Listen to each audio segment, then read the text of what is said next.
是我有遇过，他觉得他自己的事业很好，然后他觉得他很寂寞，那他为什么不去谈恋爱？他找不到对象，就是已经交友软体已经玩烂了，然后还是找不到。也许他的标准有问题，或他自己有什么问题，没有办法跟人家跨出下一步，跟他的事业好是无关的。所以如果你事业很烂，这些问题就解决了吗？没有。对。但为何女生事业好的时候就会责怪是我事业好所以找不到对象？那你把你的事业好拉掉，变事业烂，就解决了吗？没有啊。那为何要怪事业好？哪一个男人是因为你事业好跟你说不，你事业太好，我不喜欢你？对，你事业烂，我觉得会更烂你事业烂，你更没有钱去约会，更没有办法打扮自己，更没有心情约会，因为你求生存都来不及了。如果异性缘不好，或者是交不到男朋友什么，我觉得跟事业好不好都没有关系。反正我们很多择偶影片可以看看，多看一下。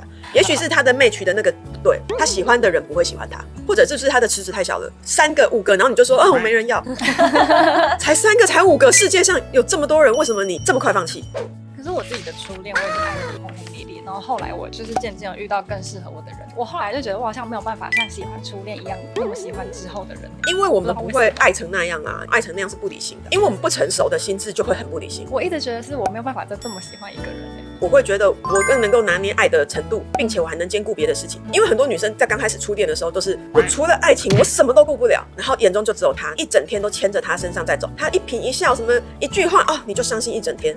然后没有他你就好像会死，然后全世界都塌了一样。那个可能就是初恋前面1-2段会有的状况，因为我们没有感情的经验值，我们不知道怎么去爱一个人的同时又兼顾自己跟平常其他的生活，甚至还要工作或其他的友情。所以有些人一谈恋爱就消失了，有没有？工作也不要了，朋友也不要了。我觉得那是因为还不够成熟。我们后面成熟之后就会拿捏我可以怎么去谈一段感情，然后它就是我们的一部分，例如感情、原生家庭、友情、我的事业、我自己，这5件事情，爱情只是我们其中一部分而已。我能不能游刃有余？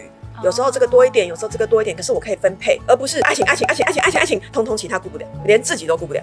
我觉得是我们变成熟了，而不是去怪说我怎么就没办法那么爱他了？没有啊，我没有不爱你啊，我是更知道怎么爱了吧？怎么爱自己跟爱你之间找到平衡的同时，我还要顾我的工作。对，我不会再被你牵着走，只是这样而已。因为我以前学生时期就吵架，我隔天就会哭到不去上学。对啊，可是我现在吵架，我居然还可以去上班。对，我就想说，不是不爱，还可以笑得很开心。对，你还可以很正常的工作，然后想说那看怎么样再来处理，对吧？你不会觉得我就是不要工作，我上班还有什么意义？都这样，没有，一码归一码。我上班有我的意义啊，跟你是无关的，跟你吵架是无关的。那跟你吵架就看我们还能不能相处再说。你已经分得清楚了，所以这是你成长了。